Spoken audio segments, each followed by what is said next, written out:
Muy buenas tardes, muy buenas noches para todos.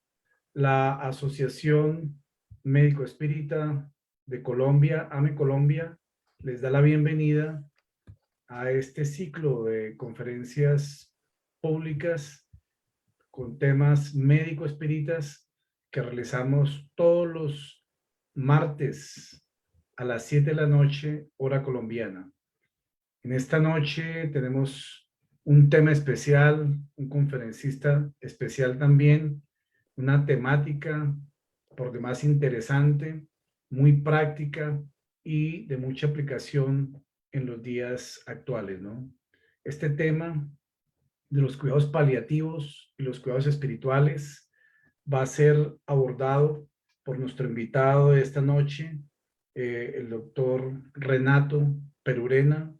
Él es médico internista en Casmer, médico diabetólogo en Casmer, director de salud de la Municipalidad de Rivera, coordinador de la Comisión de Seguridad del Paciente en Casmer, ex coordinador del Servicio de Medicina Paliativa en Casmer y actual presidente de la Asociación Médico Espírita de Rivera en Uruguay. Entonces, tenemos el grato placer de tener al doctor Renato esta noche para hablar de este tema que es su especialidad y sobre todo asociado a estos cuidados espirituales y con la óptica espírita, obviamente. Entonces vamos a hacer nuestra oración inicial para sintonizarnos con el plano mayor, con estos equipos médico-espirituales que inspiran este trabajo de las asociaciones médico-espíritas, que inspiran y fortalecen el trabajo de los médicos espíritas en cualquier parte del mundo, y pedir la inspiración de ese gran médico de almas y cuerpos como es el Maestro Jesús de Nazaret, gran servidor de la humanidad y cuyo legado terapéutico, el Evangelio, constituye aún en los días actuales la mayor panacea que hay para el dolor, el sufrimiento humano y para la prevención de todas las enfermedades morales que pueden aquejar la humanidad. Que Dios, en su infinita sabiduría y bondad, cubra con su manto de luz a través de sus emisarios divinos este planeta que se debate en medio de esta pandemia, y que podamos a través de este conocimiento llevar los lenitivos necesarios para comprender no solamente las enfermedades desde esta óptica espiritualista, sino estos momentos finales de la existencia donde se necesitan de estos cuidados especiales, no solamente en lo biopsicosocial, sino sobre todo en la comprensión profunda de lo espiritual y esa transición a la patria espiritual. La paz y la salud eh, inunde nuestros hogares y la inspiración del verbo pueda envolver a nuestro conferencista, el doctor Renato, en esta noche. Que así sea. Que así sea. Doctor Renato, bienvenido. Entonces, Muchas gracias, doctor Fabio Villarraga. Muchas gracias a todos los hermanos y compañeros que están presenciando esta charla entre amigos y entre hermanos que pretendemos llevar. Tú decías bien, durante muchos años fui coordinador de los cuidados paliativos en la mutualista en la cual desarrollo actividades. Y fueron nada menos y nada más que casi 20 años en esa actividad. Cuando uno comienza a profundizar en toda la bibliografía que existe sobre cuidados paliativos y cuidados espirituales, uno percibe que cuando comenzamos este camino, me refiero el de los cuidados paliativos Bueno, uno hacía mucha cosa en cuanto a lo espiritual de una forma muy intuitiva, porque en definitiva, ¿qué es sino la medicina que una opción espiritual de ayuda a las personas, ¿verdad? Y bueno, y percibimos eso, de que íbamos de forma intuitiva, de forma autodidacta, poniendo en práctica una serie de conceptos que luego lo fuimos reafirmando a través de la bibliografía, tanto y sobre todo de la parte de los cuidados espirituales. Y voy a empezar citando a Hipócrates, cuando decía que curar es de la medicina el reto, pero para hacer completo el milagro de sanar, la receta es buscar, ¿verdad? Buscar, como decimos acá, solo un segundito que estoy acomodando mi página, buscar remedio al mal. Ya sabemos que el alma es el origen de todos los males, ¿verdad? O sea, la razón del problema, y buscar la ocasión de que perciba el paciente que el doctor es eficiente porque pone el corazón. Qué fantástico esto, ¿no? Poner el corazón, que no es otra cosa que poner el alma.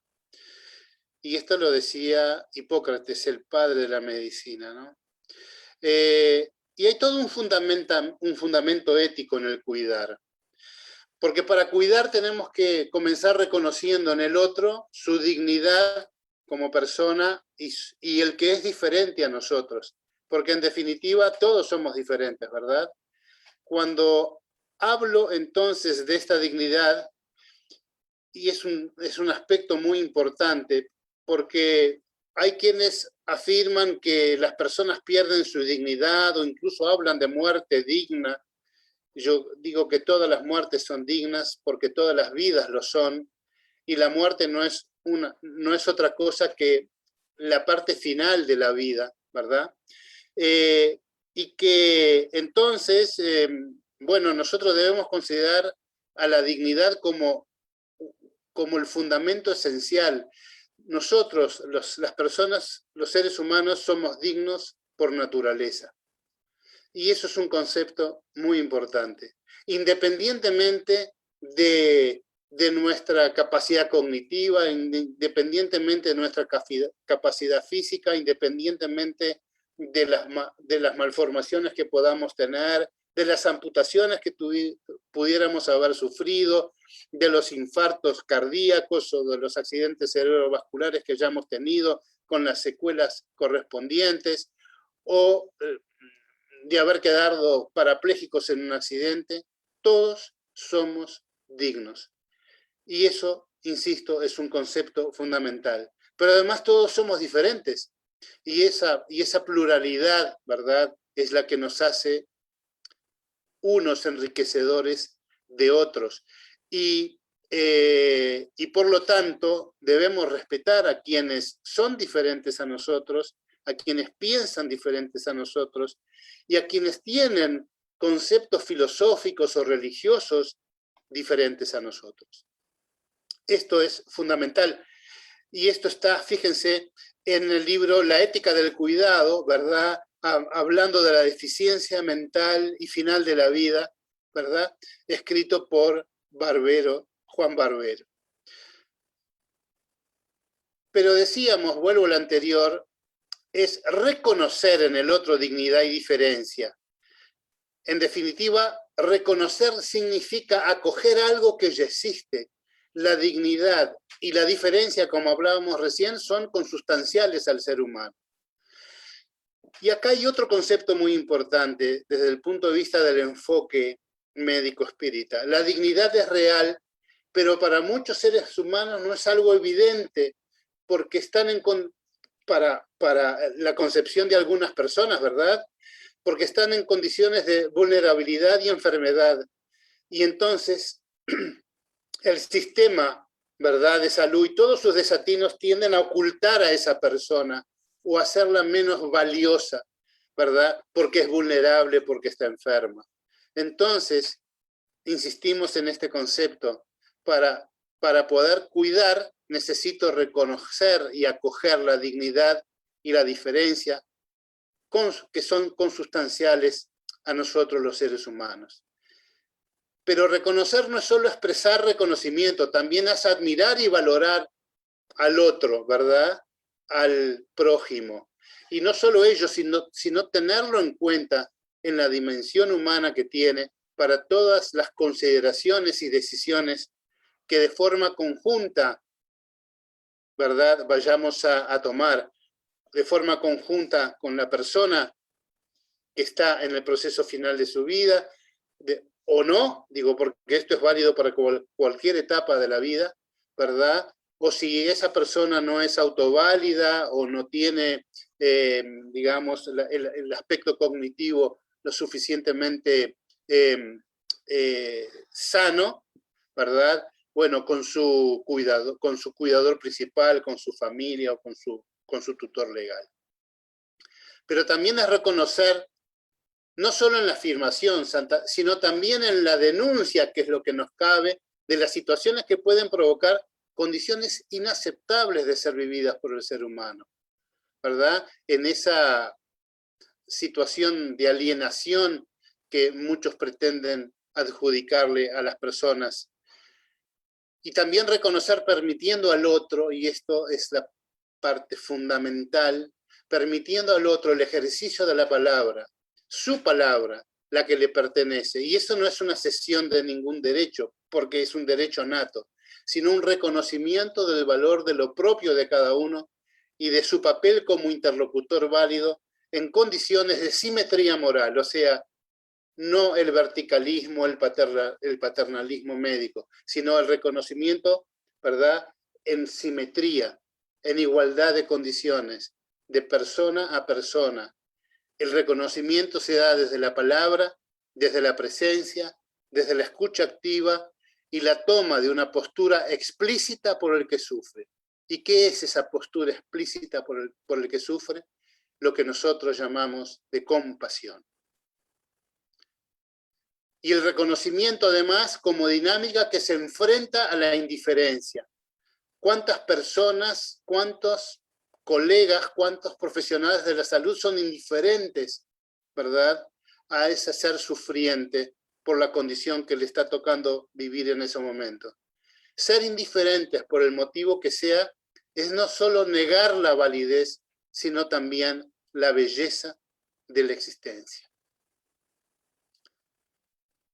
Entonces ya sabemos que es cuidar, es acoger y es reconocer todos estos aspectos de los cuales recién hablábamos. ¿Y cuál es el significado de paliativo? Y paliativo viene del latín pallium, que significa capa, encubrir, atenuar, cuando ya no existe la posibilidad de curar. Y yo me pregunto, ¿quién de nosotros está en condiciones de decir que ya no existe la posibilidad de curar desde una interpretación médico-espírita?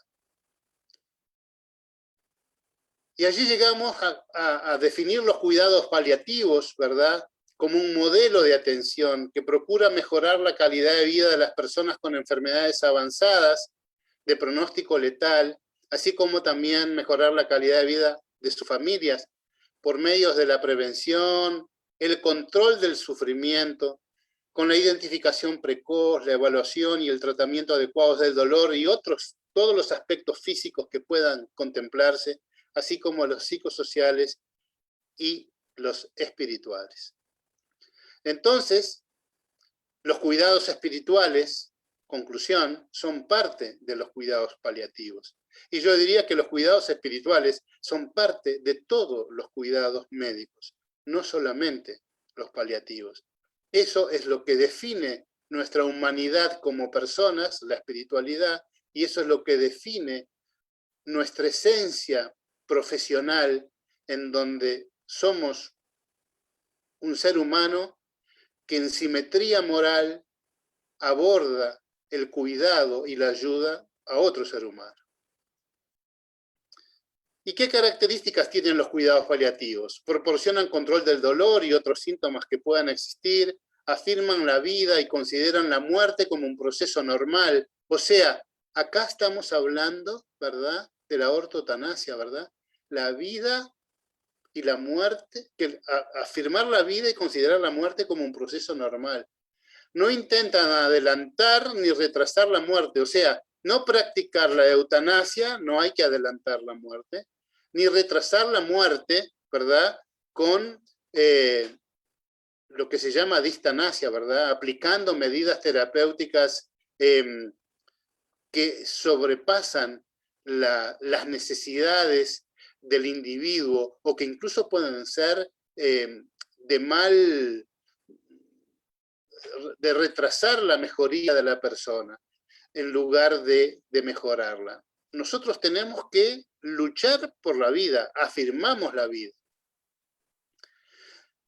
Los cuidados paliativos integran los aspectos psicológicos, espirituales o existenciales en la atención de las personas, ofrecen un sistema de apoyo para ayudar a las personas a vivir tan activamente como sea posible hasta el proceso de la muerte, disponibilizan apoyo a la familia en su adaptación durante, ¿verdad?, el proceso de enfermedad del paciente y en el periodo de duelo, aspecto sumamente importante.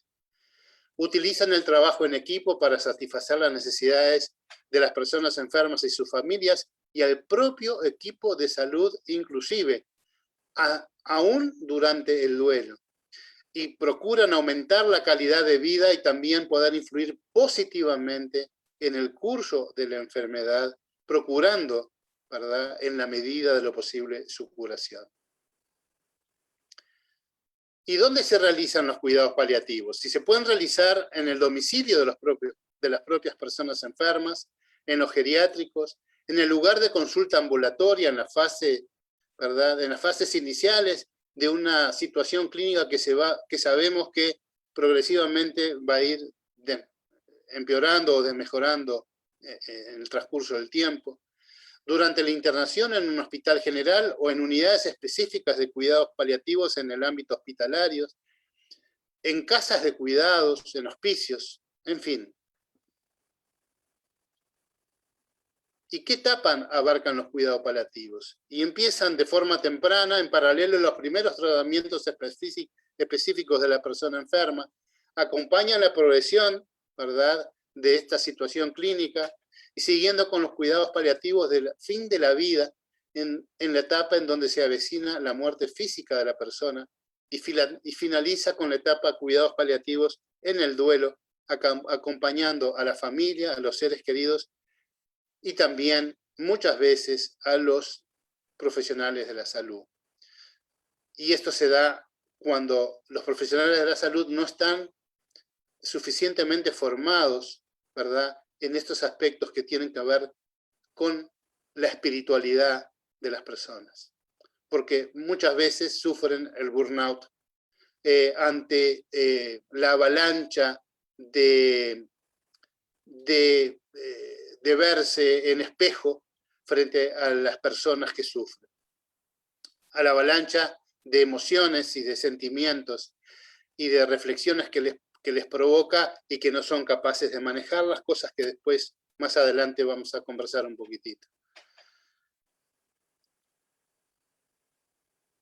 Y acá los cuidados paliativos que inicialmente estaban dirigidos exclusivamente a las personas oncológicas, hoy se da también a todas las personas, no solo con enfermedades crónicas, en la propia atención a las personas que están enfermas de COVID. En el día de hoy también se le brindan cuidados paliativos. O sea que situaciones agudas también son pasibles de ser atendidas desde el punto de vista de los cuidados paliativos, ¿verdad? Pero también a las propias personas sanas que han llegado a un deterioro desde el punto de vista multiorgánico, ¿verdad?, y que se aproximan a la etapa final de sus vidas. En todos los casos, la unidad, el objetivo del tratamiento es siempre la persona enferma, la familia, su entorno o su entorno significativo. Y acá también me quiero detener. ¿Qué entendemos por entorno significativo? A todas aquellas personas que, independientemente de su cercanía o lejanía física, se encuentran ligadas afectiva y significativamente a la persona. Incluso incluso en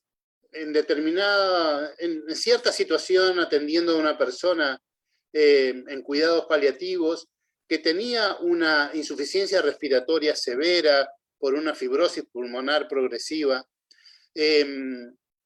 esa persona, conversando con ella, y bueno, hablando de esto, de lo significativo, hablando de la importancia de la reconciliación con uno, de la reconciliación con los demás, un día llego a su casa y me dice, Renato, porque me llama por mi nombre, era un señor grande, un señor mayor ya, ¿sabes que después de la conversación que tuvimos el otro día, perdoné a mi padre, que lleva 25 años de fallecido? Qué fantástico esto. Cómo esa reflexión profunda, ¿verdad? Que si somos capaces de transformarnos en una herramienta que despierte en el otro, en nuestro prójimo, la reflexión, ¿verdad? El ver, el resignificar, ¿verdad? Su vida, bueno, le permite este tipo de confesiones como las que les acabo de contar. El cuidado y el acompañamiento a las personas que transitan por estos momentos críticos en sus enfermedades o se acercan al final de sus vidas, es, como digo, una tarea sublime, plena de sentido y significados para ambas partes. Y es un momento de transformación interna profundo y es un tránsito hacia un nuevo destino, ¿verdad? Como decía Camille Flammarion, ¿verdad? La tierra es una provincia de la patria eterna. Y hacia ella vamos, ¿no? Hacia esa patria eterna. Y todos estamos en tránsito en esta existencia, por este mundo, hacia un destino a veces, y acá, por un concepto muy importante, que decíamos al principio, creo, y si no lo digo ahora, muchas veces las personas, bueno, no, o sea, nosotros no tenemos por qué imponer nuestro credo, nuestra religión, nuestra filosofía a las personas. Muchas veces ese destino, ¿verdad? Al cual algunos, como nosotros los espíritas asumimos, al cual vamos a llegar, a veces es negado por muchas personas o es incierto, a veces es sospechado o soñado, y a veces es intuido o querido, como es el caso de nosotros los espíritas, ¿verdad? Porque nosotros tenemos en esto del querer, y seguramente lo voy a repetir de nuevo más adelante, allí está nuestra fe, y la fe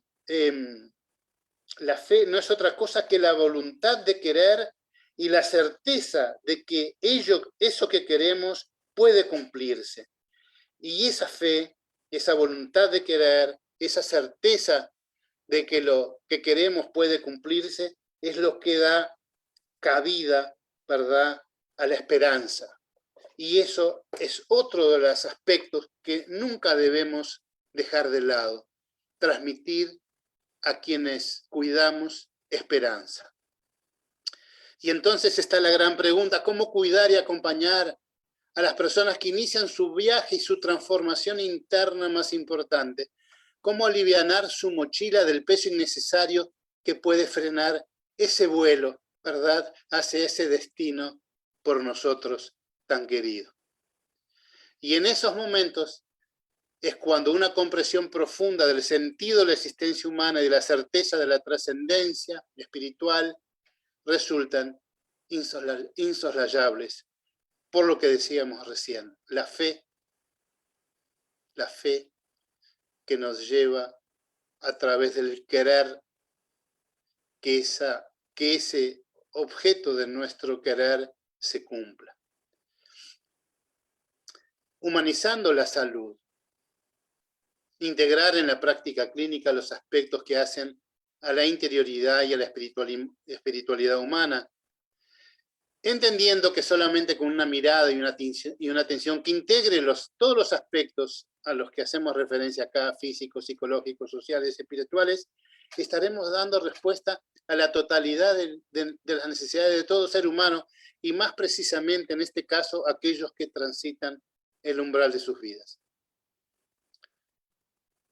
Porque la dimensión de lo espiritual es un constructo humano universal y va más allá de los aspectos culturales, ideológicos o religiosos que tengan las personas o los grupos sociales.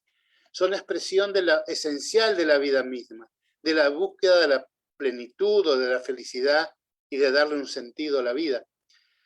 Y expresan ese vínculo con uno mismo, con los demás, con la naturaleza, con el universo, con todo aquello que cada persona considera bello, pleno de significado, o con todo aquello que a su real saber y entender y sentir la persona considera como divino. Entonces, ¿cómo no atender la dimensión espiritual, ¿verdad?, en los momentos más importantes y significativos de la vida? Y para identificar creencias y valores espirituales, o sea, ¿de qué forma podemos ayudarnos? Hay varios instrumentos en la literatura. Más allá de que cada uno, y como les contaba al principio, uno fue construyendo herramientas propias, uno fue buscando y encontrando las palabras más adecuadas y los momentos más oportunos para abordar este tipo de temática. Porque es un hecho de que las personas, ¿verdad?, en general, la sociedad, las personas, e incluso los médicos, le tienen médico, o el personal de la salud, le tienen miedo a la muerte.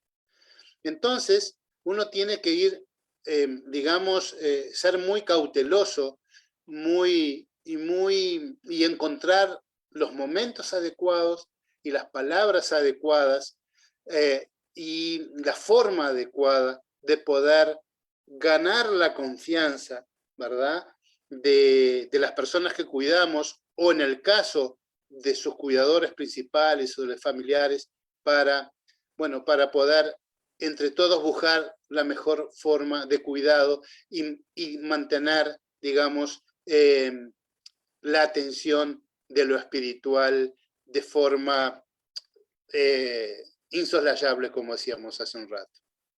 Y para preguntar acerca de las creencias, hay algunas preguntas que se sugieren, como ¿en qué crees o qué te da la fuerza para afrontar este momento de tu enfermedad o este momento de tu vida? Si tiene alguna opción espiritual o religiosa, ¿qué significa la espiritualidad para esa persona?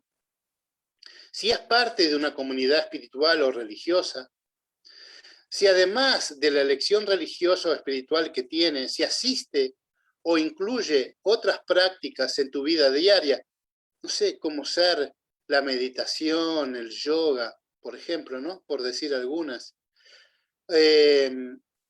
O incluso desde el punto de vista espiritual, la identificación con lo bello.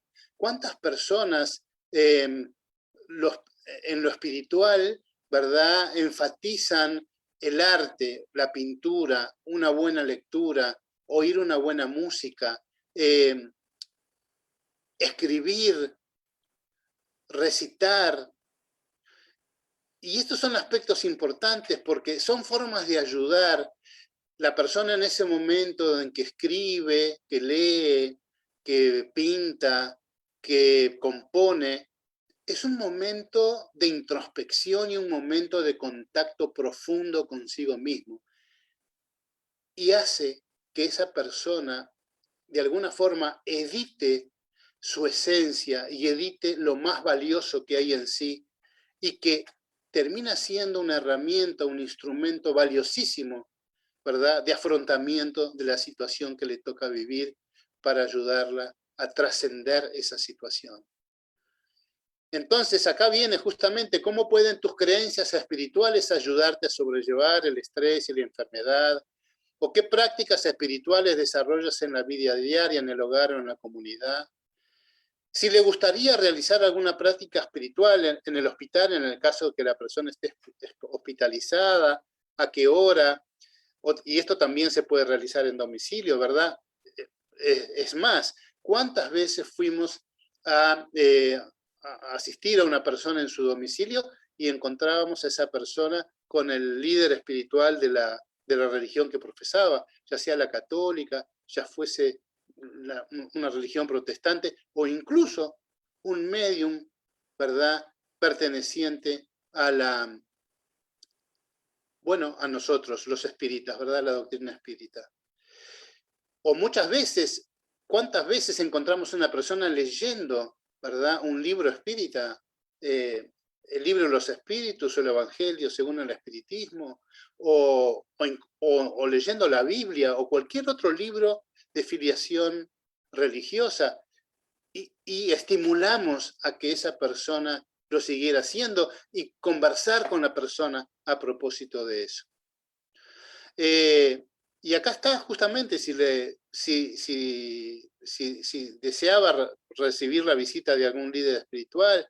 Por otro lado, si tiene algún hábito alimenticio o restricciones sobre las que desea informarnos, si tiene alguna práctica o restricción relacionada con la higiene de su cuerpo vinculado a sus creencias, si tiene alguna atención médica que no esté permitida por su creencia religiosa o espiritual. Y todo eso es importante para que conjuntamente con la familia, con la persona enferma, con el cuidador, podamos definir los cuidados. Para preguntar acerca de los valores se sugieren otras preguntas como ¿qué le da significado o sentido a tu vida? ¿Qué promueve tu bienestar? No sé, hasta puede ser, como decíamos, la lectura, pintar, leer, orar, la oración como fuente inagotable de paz interior. ¿Cómo influyen tus valores en las acciones de atención médica? ¿O cómo te gustaría que nosotros, los profesionales, incluyéramos tus creencias y valores espirituales en tu plan de atención? O sea, esto es muy estructurado. Lo importante es que cada uno, como decía, de acuerdo al momento, de acuerdo a la situación, ¿verdad?, pueda ir abordando esta temática con aquellos a quienes cuidamos. Y el cuidado espiritual comienza con esto, con el fomento del contacto humano y una relación compasiva. Y por supuesto que la dimensión del acompañamiento espiritual es tan amplia, profunda y abarca tantos matices que sería imposible incluirlos en una receta. Siempre digo, antes de llegar aquí, de la siguiente imagen, muchas veces las personas están muy bien centradas y están en conexión consigo mismas, están en conexión con su dimensión espiritual trascendente, como puede ser Dios. Pero también hay personas que llegan a estos momentos de los cuidados paliativos y los cuidados espirituales que tienen patologías desde el punto de vista de su salud mental, ¿verdad?, que tienen problemas psicológicos, que tienen enfermedades psiquiátricas, o personas que están muy propensas a tenerlas y que ante una situación que puede llegar a ser desbordante en todos los aspectos que se les puede imaginar, esa persona claudica, ¿verdad?, y termina desencadenando una enfermedad mental o termina teniendo una descompensación desde el punto de vista psicológico.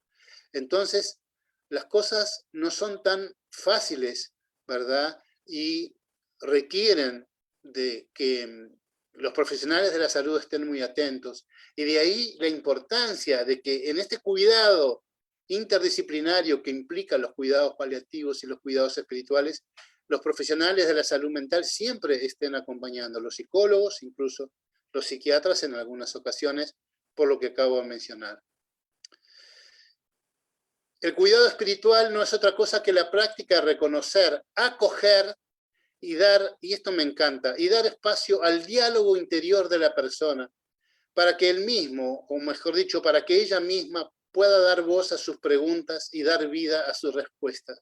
Es decir, ayudar a la persona a despertar o a sacar a la luz el anhelo, la búsqueda de paz interior o plenitud que toda persona desea tener. Esto lo escribió Enrique Benito, ¿verdad? Que presidió la Sociedad Española de Cuidados Paliativos en un libro que se llama El acompañamiento espiritual en cuidados paliativos.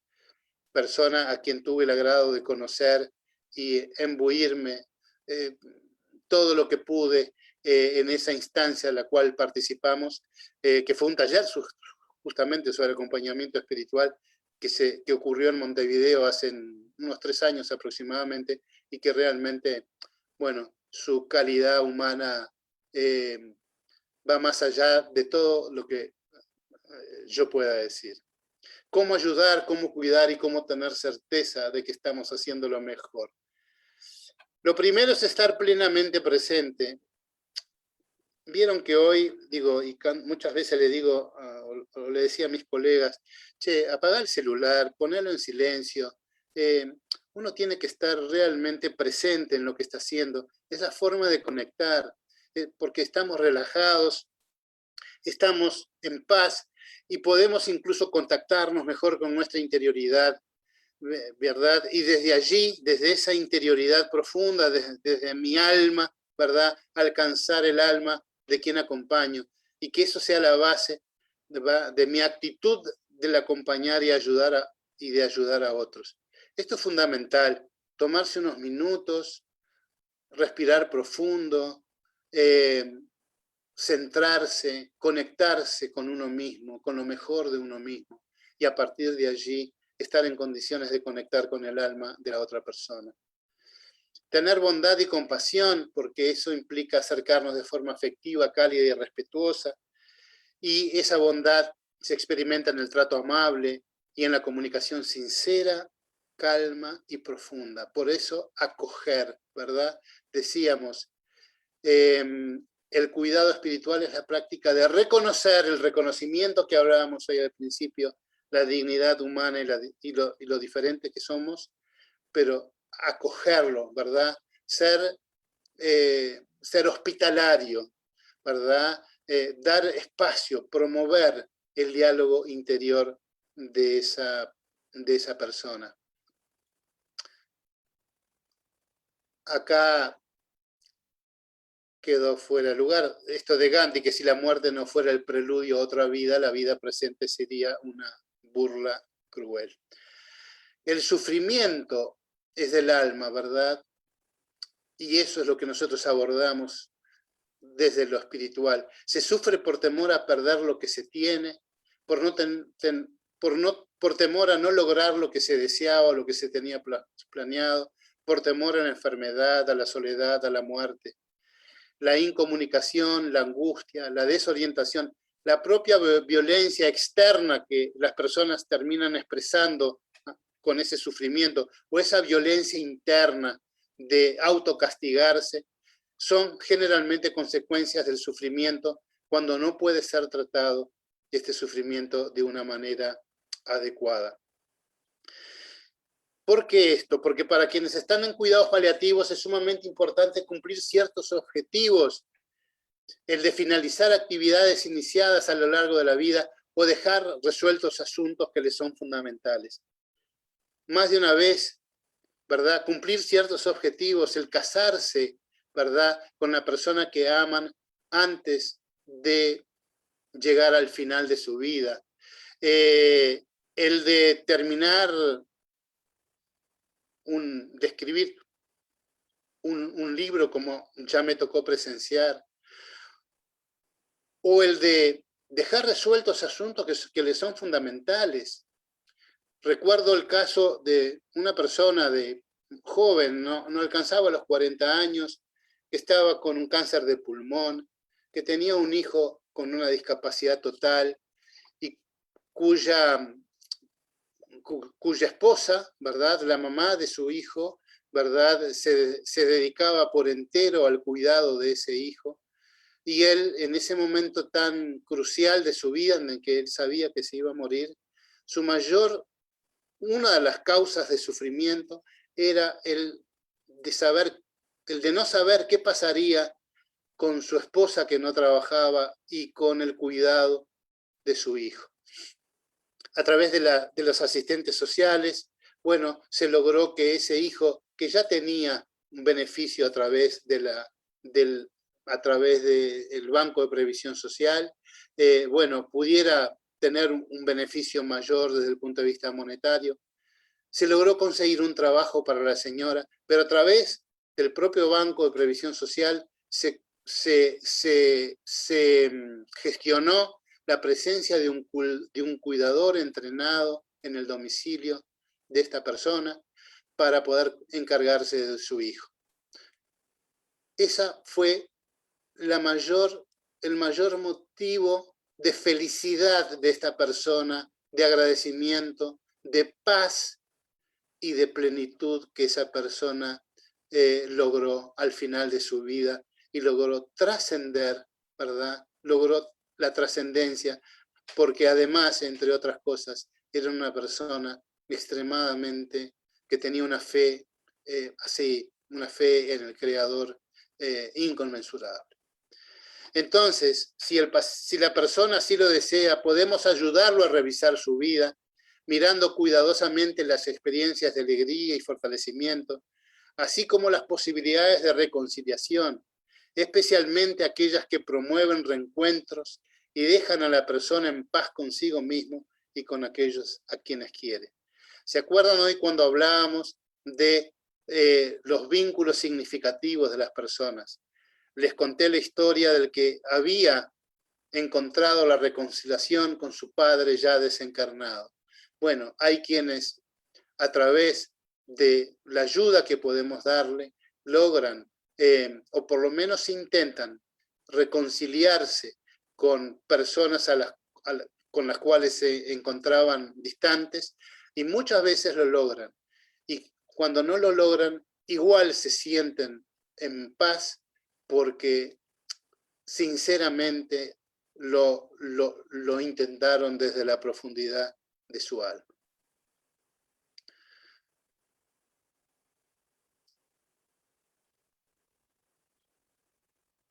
Cuando el ser humano se reconcilia consigo mismo y con los demás y encuentra sentido en la vida, hace retroceder el sufrimiento y despeja el camino hacia la paz propia y de quienes lo rodean.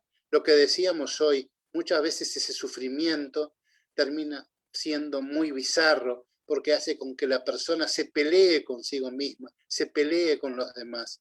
Cuando ese factor de sufrimiento, ¿verdad?, lo podemos alejar, ¿verdad? Eso despeja el camino hacia la propia paz de esa persona y a la paz de quienes los rodean, lo cual no es un tema para nada menor, la paz de quienes lo rodean. La sospecha, la creencia, la experiencia o la simple intuición de un sentido trascendente de la vida más allá de la muerte física abre las puertas para la reconciliación y para la superación del sufrimiento interno. Nosotros, los espíritas, sabemos que la vida es inagotable. Sabemos de la eternidad de la existencia. Sabemos que nuestra alma, una vez que abandonó nuestro cuerpo físico, ¿verdad?, en esa puerta que resulta la muerte, el murimiento, no es otra cosa que abrirnos, ¿verdad?, una ventana, abrirnos una vida, no, o una puerta hacia una vida en otra dimensión. Eso lo sabemos todos. No voy a hablar de la mediunidad y el contacto con los espíritus, no voy a hablar de las experiencias de casi muerte, no voy a hablar de todo lo que ya se está hablando de la experiencia de la conciencia, ¿verdad?, extrafísica. Eso daría para muchísimas charlas, conversaciones más.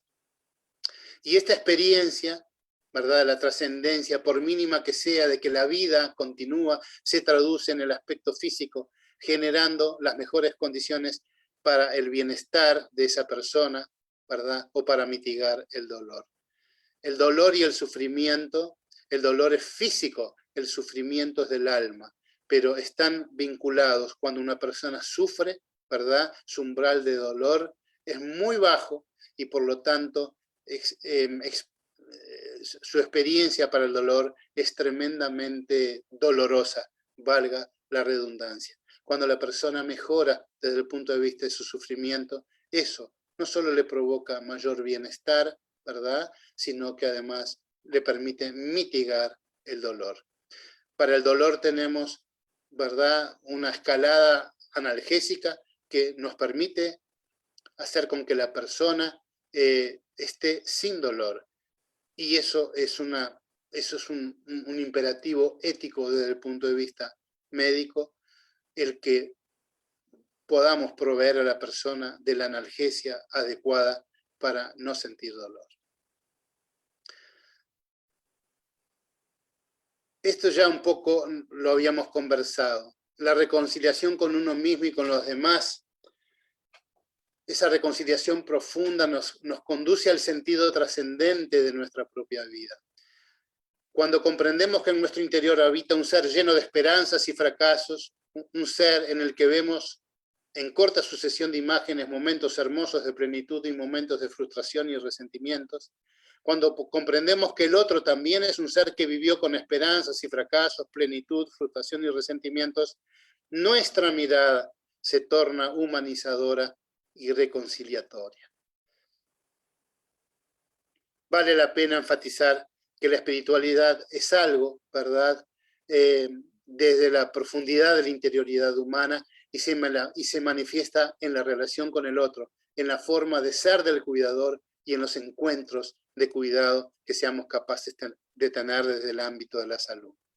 Y que se revela en la mirada, en la atención, en el afecto, en la calma, en el diálogo que tranquiliza, en la mano que da consuelo y seguridad, en la capacidad de escuchar y en la relación de confianza que conforman todo esto, el ámbito o el ambiente de cuidado que nos es dado establecer.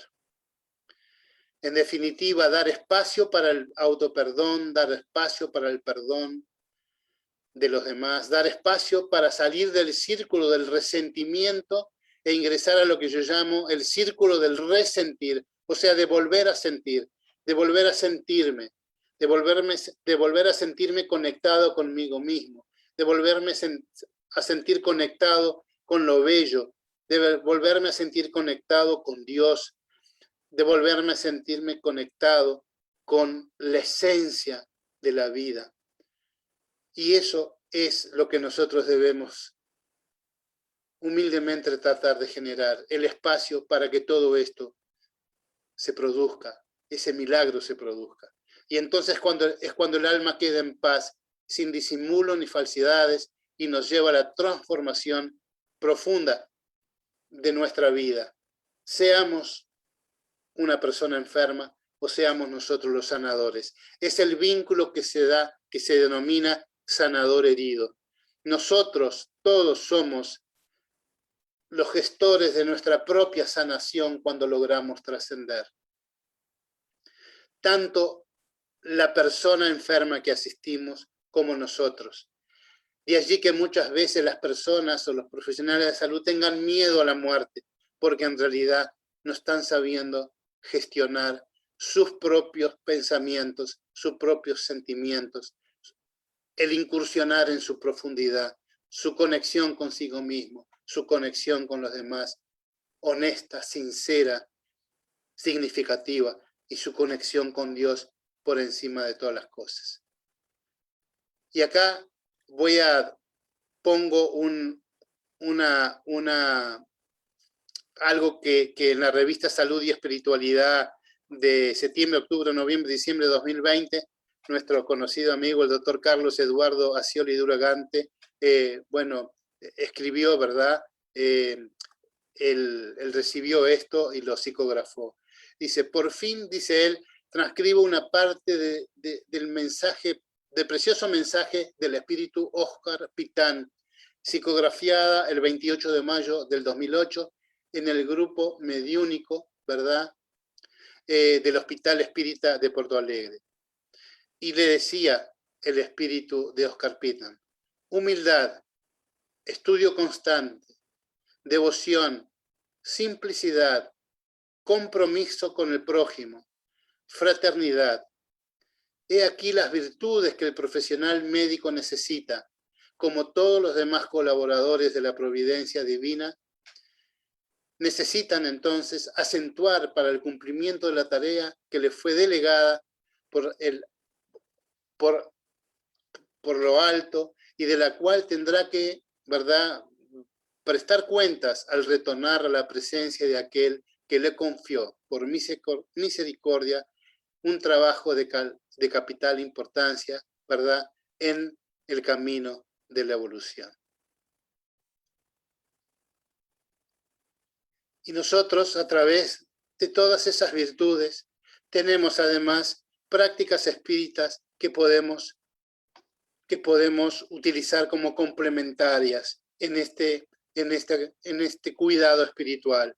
El pase, ¿verdad?, en aquellas personas que son espíritas, ¿verdad?, la fluidoterapia, la oración para sí, para los demás, el buscar la reflexión, ¿verdad?, a través de esa reforma íntima que muchos hablamos, el encontrarse consigo mismo. Si la persona está siendo cuidada en su domicilio, bueno, el evangelio en el hogar. Y después tenemos otras prácticas, ¿verdad?, especializadas en aquellas personas que estén transcurriendo por una situación de salud mental un poco comprometida y que podamos interpretar que están siendo víctimas de una obsesión. Bueno, la desobsesión. También podemos acercarles, ¿verdad?, los capellanes espíritas, tanto a nivel de la internación hospitalaria como de la domiciliaria.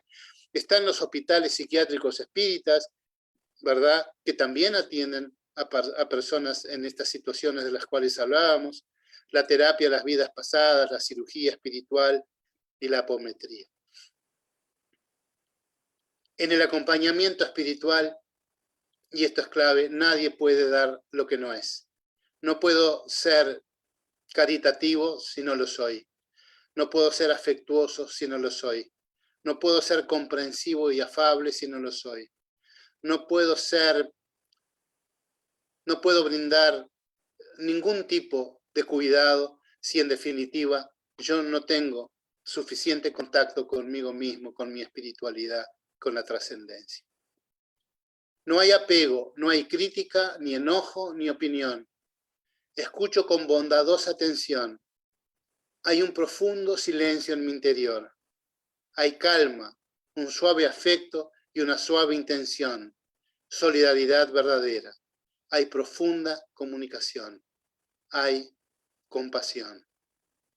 Hay una luz que ilumina más allá de todas las cosas de la tierra, más allá de todos nosotros, más allá de los cielos, más allá de los más altos, incluso el más alto de todos los cielos. Esta es la luz que brilla en nuestros corazones. Hay un puente entre el tiempo y la eternidad, y ese puente es el Atman, el espíritu del hombre. Esto, ¿verdad?, lo dijo Upanishad Shandoya 800 años antes de Cristo. El alma queda en paz, sin disimulos ni falsedades, y nos lleva a la transformación profunda de nuestra vida. Somos pacientes y personales de la salud, ¿verdad?, los sanadores heridos. Y leo, la muerte no inspira al justo, y estoy leyendo en el ítem 941 del libro de los espíritus. La muerte no inspira al justo miedo alguno, porque con la fe tiene la certeza del porvenir. La esperanza le hace esperar una vida mejor, y la caridad, cuya ley ha practicado, le da la seguridad de que el mundo en que va a entrar, en el mundo en el que va a entrar, no encontrará ningún ser cuya presencia ha de temer.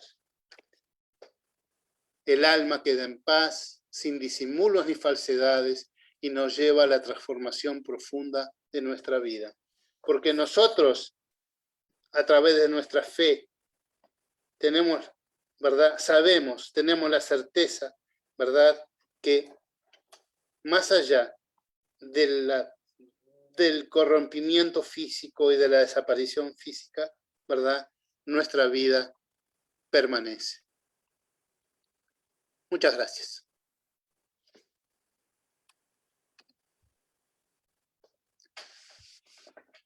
Muchas gracias, Renato, por esta presentación, tema interesante, los cuidados paliativos y cuidados espirituales. Hemos tenido, pues, diversas personas vinculadas a esta conferencia, más de 70 personas de diferentes lugares que nos han acompañado. Hay aquí una inquietud, Renato. ¿Los cuidados paliativos tendrían una continuidad en las clínicas espirituales donde llegan los recién desencarnados?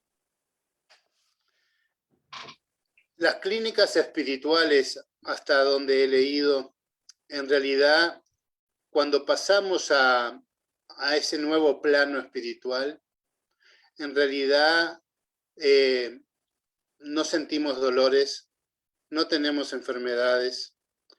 Lo que tenemos es la aproximación por afinidad de espíritus que van a recibirnos y de espíritus que van a fortalecer o fortalecernos en todos aquellos aspectos que hacen a nuestras convicciones y a nuestra moralidad. Eso desde el punto de vista, creo que es muy, muy importante tenerlo en cuenta. Muchas veces las personas creen que la forma de salir de esta vida por el sufrimiento que están teniendo es a través del suicidio, por ejemplo. Y en realidad eso no va a quitarles ningún sufrimiento, sino que van a sufrir más. No dolores, ¿verdad? Porque el cuerpo físico no está más. Pero van a provocarles más sufrimiento espiritual y van a tener que volver a este plano terrenal, ¿verdad? A efectos de bueno, de poder superar esa situación, ¿verdad? Sí, tal vez se refería a la persona que preguntó, es que cuando, por ejemplo, hay cuidados paliativos para los pacientes, por ejemplo, oncológicos, que tienen mucho dolor, que a pesar de todo el manejo del dolor acá, pues, es decir, mueren con esas impresiones, así mueren más tranquilos, pero mueren con esas impresiones y a veces en las redes médicas vemos pacientes que, digamos, refieren cierta sintomatología aún estando en el plan espiritual y que han sido recogidos a llevar a puestos de socorro, clínicas espirituales Es para... como, sí, te para entendí. sí. Es como cuando nosotros en la clínica tenemos el dolor en el miembro fantasma. En realidad, ¿qué es lo que sucede? El propio sufrimiento de esa persona, ¿verdad? Del cual hablábamos hace un rato, hace con que siga asumiendo como que tiene dolores corporales, como que tiene llagas en su cuerpo, como que la enfermedad realmente lo está aniquilando y que siente todo eso. A través justamente, y tal vez sea una interpretación un tanto personal, pero a través de la ayuda espiritual que recibe, ¿verdad?, de las demás entidades espirituales, ¿verdad?, él va a poder ceder ese sufrimiento, va a poder disminuir ese sufrimiento. Y de esa manera, ¿verdad?, a través justamente a través de su perfeccionamiento moral, ¿verdad?, él va a poder trascender esa etapa y en la medida en que lo haga, bueno, va a sentirse en una nueva dimensión, en donde cada vez y a través de las sucesivas reencarnaciones, ¿verdad?, bueno, va a poder gozar de mayor plenitud. eso es una interpretación que he entendido hacer a propósito de lo que tú planteabas. Aquí, pues otra inquietud que me llegó por WhatsApp dice, ¿tener acceso a los cuidados paliativos y espirituales es un merecimiento para el enfermo o es una capacidad de acceso socioeconómico? Es muy interesante la pregunta. Es decir, en este momento, por ejemplo, en Uruguay, se está procurando legislar a propósito de los cuidados paliativos. Curiosamente, porque hay otro grupo que pretende oficializar, por decirlo así, o legalizar la eutanasia. Entonces, el tema es fomentar, instrumentar, normatizar lo que son los cuidados paliativos para que sean universales, para que todas las personas, independientes de su poder adquisitivo, puedan acceder a los cuidados paliativos a través de equipos interdisciplinarios adecuadamente conformados y adecuadamente formados. Digo, de ahí la importancia de que estos aspectos que hacen a la espiritualidad, ¿verdad? Seamos nosotros los encargados de cada vez más, ¿verdad? Incidir en la academia para que sean incorporados, ¿verdad? Los temas espirituales en los cursos de pregrado y de posgrado, y de esa manera, bueno, estaremos mucho más próximos, ¿verdad? A practicar una medicina mucho más humana, ¿verdad? Okay. Olvidarnos de temas como de la eutanasia. Muy bien. Otra pregunta dice, ¿qué aporte hizo la doctora Elizabeth Kubler-Ross a los cuidados paliativos? Bueno, hablar de la doctora Elizabeth Kubler-Ross es hablar de una de las personas que más trabajó sobre este tema, sobre el SPICE, en fin, tiene mucha bibliografía escrita.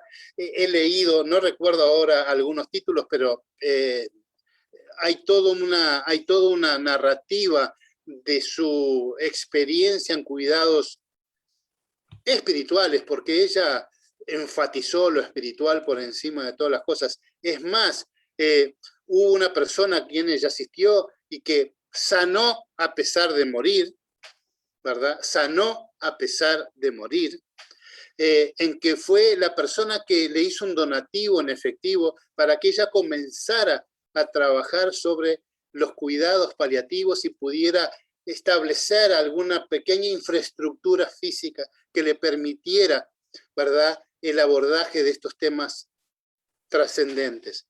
Porque como decía hoy, uno no puede hablar de cuidados espirituales rápidamente en una puerta de emergencia, ¿verdad? Uno tiene que buscar la oportunidad, el momento, la ocasión adecuada y estar uno en una situación de contacto consigo mismo muy importante para poder abordar estos temas. Si no, por lo delicados que son estos temas, por lo sensibles que son estos temas, máxime en momentos del final de la vida de las personas, de la vida física, ¿verdad? A eso me refiero. Bueno, es que uno tiene que extremar, ¿verdad?, su empatía, extremar su compasión para poder realmente interactuar de una manera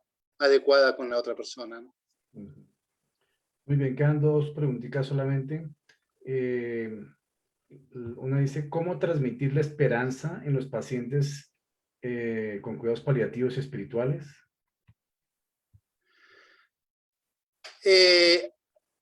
Yo creo que sin querer transmitir nada, ninguna cuestión y ninguna creencia religiosa personal, yo creo que cuando a lo largo del tiempo, o sea, nosotros como médicos, o la nurse, o la enfermera, o la asistente social, o el psicólogo, a través del tiempo logró realmente un vínculo significativo con la persona a quien cuida, uno puede, y creo que no es malo, todo lo contrario, decir cuáles son, o sea, en qué radica nuestra fe y por qué nosotros tenemos la fe que tenemos en que después de ese umbral, ¿verdad?, de la desaparición física, en realidad nuestra conciencia sigue existiendo, nuestro espíritu sigue existiendo y el que vamos a retornar, pero por sobre todo el que vamos a reencontrarnos con nuestros amigos, con las personas que queremos, con nuestros familiares, con aquel vecino que tantos asados como acá en Uruguay, ¿verdad? Muchas veces comemos juntos, en fin, con esas personas que son de nuestra alta estima.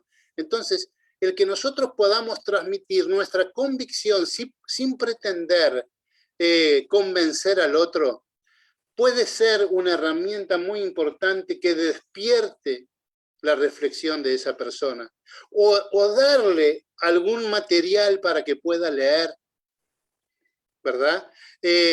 A efectos de que, y después preguntarle, ¿qué te pareció lo que yo te, y muchas veces lo hemos hecho, ¿y qué te pareció el librito que te pedí que leyeras o que miraras? O, viste que, o por ahí hay algunos hasta con dibujos animados, tipo dibujitos, ¿no?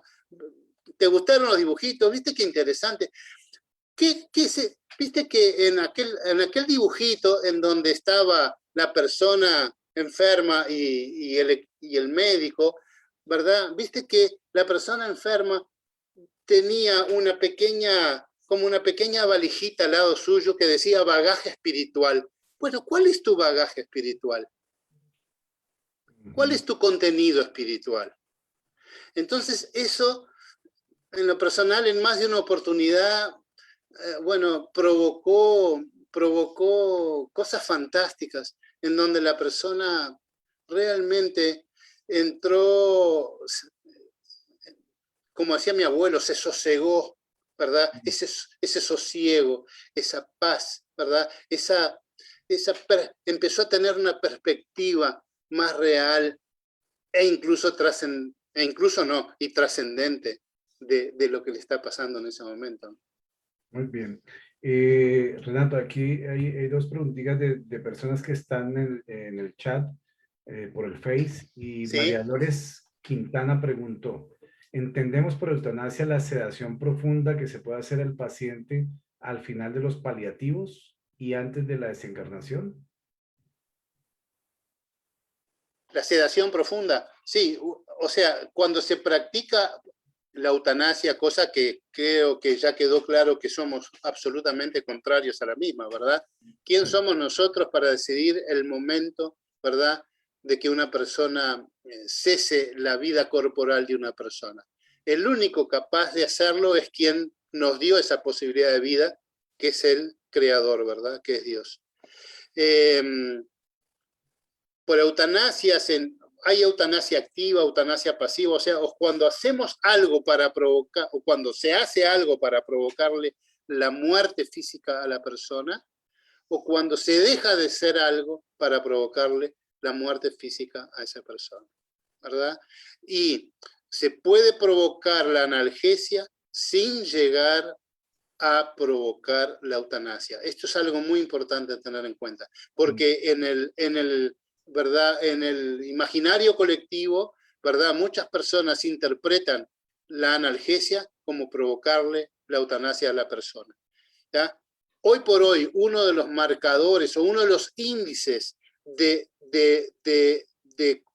adecuado cuidado paliativo en lo físico, ¿verdad?, es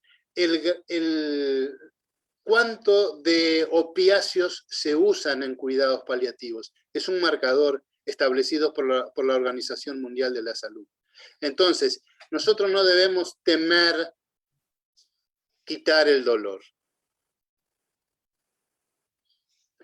Muy Y bien. por encima de todas las cosas, ¿verdad?, nunca, nunca, como decía, y es una de las finalidades de los cuidados paliativos, no extender la vida de las personas ni acortar la vida de las personas. Muy bien, muy buena precisión. Gracias, Renato. Y Alina Barbosa, ella es de Venezuela, pero está ahora en Chile. Ella nos pregunta, ¿cómo hacer para ayudar al paciente cuando los familiares no lo permiten, aún a pesar de que el paciente desea la ayuda? Pregunta interesante, sí. Bueno, ahí digo, hay un concepto claro que es la autonomía del paciente, ¿no? Que eso está legislado también. Y bueno. Un concepto bioético también, ¿no? No, sin duda. Sí. Está dentro de un concepto bioético que, a propósito, cuando uno tenga todas las instituciones médicas, o por lo menos así debiera serlo, en la que yo trabajo, existía un comité de bioética. Cuando existían, cuando se planteaban situaciones que tenían que ver con temas bioéticos, como la eutanasia, como el tema que acaba de plantear esta compañera, ¿verdad? Bueno, es bueno que uno pueda discutirlo y buscar el apoyo en quienes son muy especializados en temas de bioética. Pero el hecho concreto es el siguiente. La comunicación no es un momento. La comunicación, equipo de salud, pacientes, familiares, no es un momento único, ¿verdad?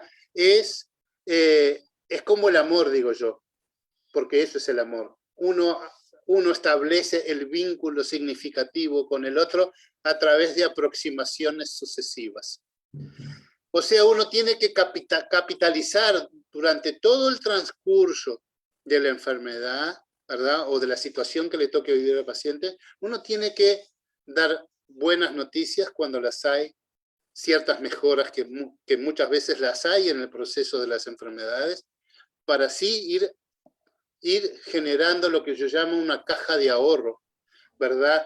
En el vínculo con el paciente y con los familiares o con los cuidadores, para cuando uno tiene que dar una mala noticia, uno poder hacerlo. Lo que sucede es que las personas, por temor a la muerte, ¿verdad?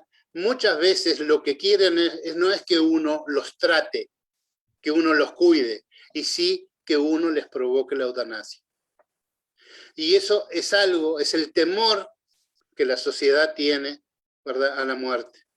Es el temor que muchos médicos le tienen a la muerte porque no son capaces de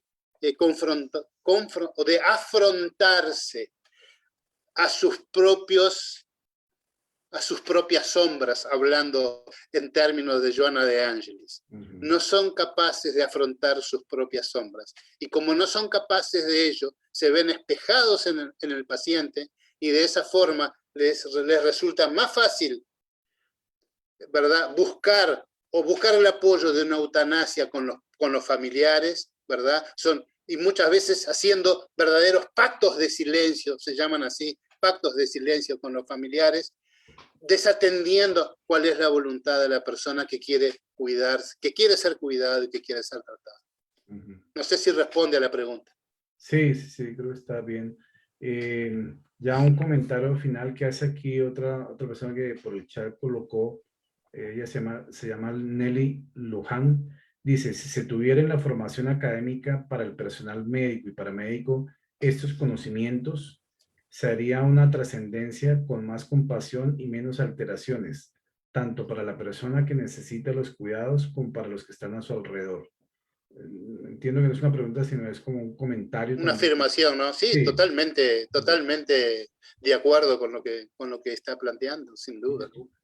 Y la última pregunta, Renato, antes de dar nuestros agradecimientos a todos los asistentes, ¿cuáles son los mayores aportes de Jesús como médico del alma y cuerpos a los cuidados paliativos y espirituales? La fe. La fe. Jesús, a través de su magnetismo, curaba porque su fe, o sea, la voluntad de querer que el otro curara, se manifestaba de forma muy clara.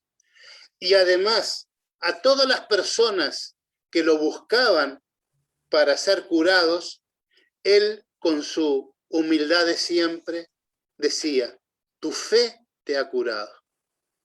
Esa es la mayor enseñanza de Jesús. Tiene muchas, pero yo creo que desde el punto de vista de los cuidados, si nosotros, fue una de las cosas que hablé al principio, la fe, esa fe es la madre de la esperanza. Si nosotros somos de alguna manera capaces, humildemente, de instilar la fe o de provocar que la persona en realidad logre evocar esa fe, porque el principio de la divinidad como seres humanos todos los tenemos.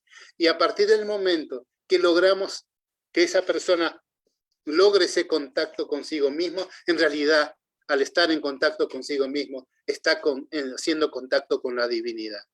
Y eso le va a permitir tener fe en que va a trascender y esperanza en que la trascendencia efectivamente se va a concretar.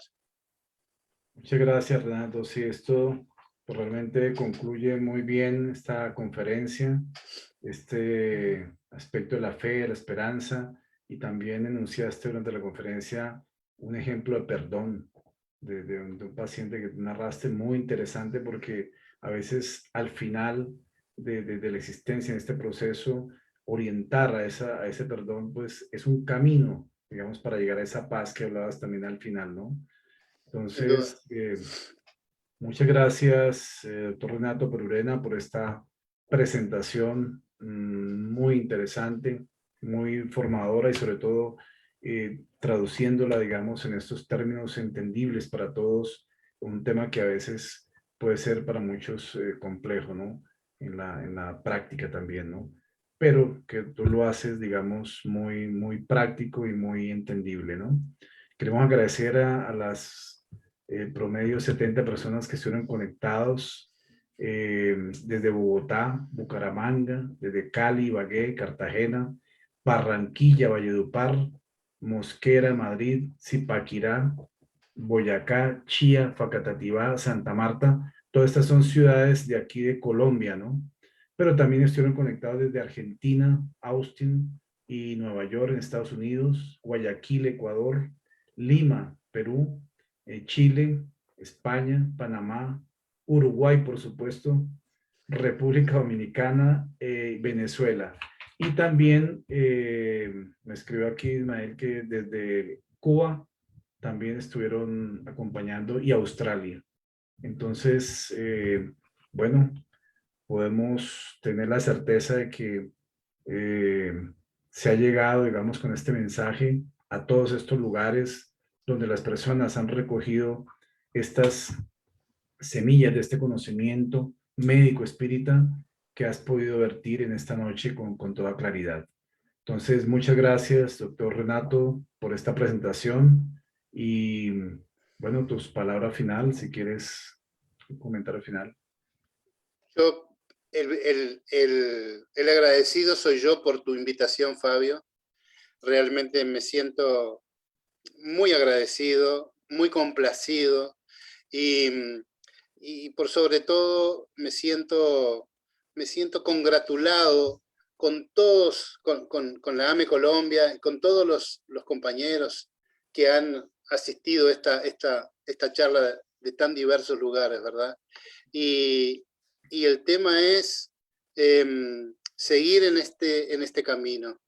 Si alguna de las personas que estuvo compartiendo con nosotros hoy no conoce aún el espiritismo, bueno, los motivo humildemente a que busquen el libro de los espíritus, que comiencen a leer, que sean muy, muy reflexivos en cuanto a cada uno de los contenidos que va a encontrar en el mismo, y así empezar, digamos, a prosiguiendo con los demás libros de Allan Kardec,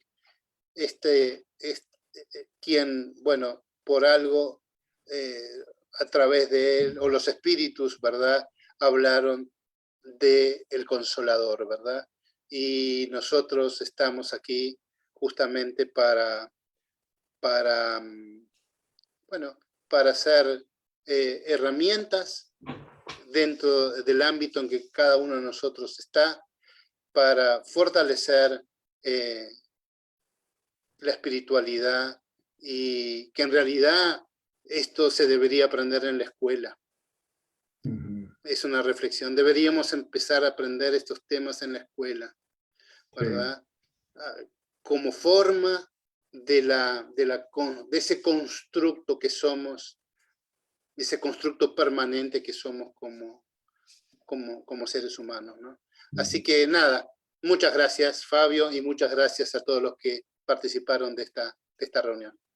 Bueno, en nombre de la AME Colombia les damos una feliz noche para todos y que podamos continuar en este aprendizaje mutuo desde la Asociación Médico Espírita de Colombia para todos los compañeros en diferentes países que nos encontramos los martes a esta hora.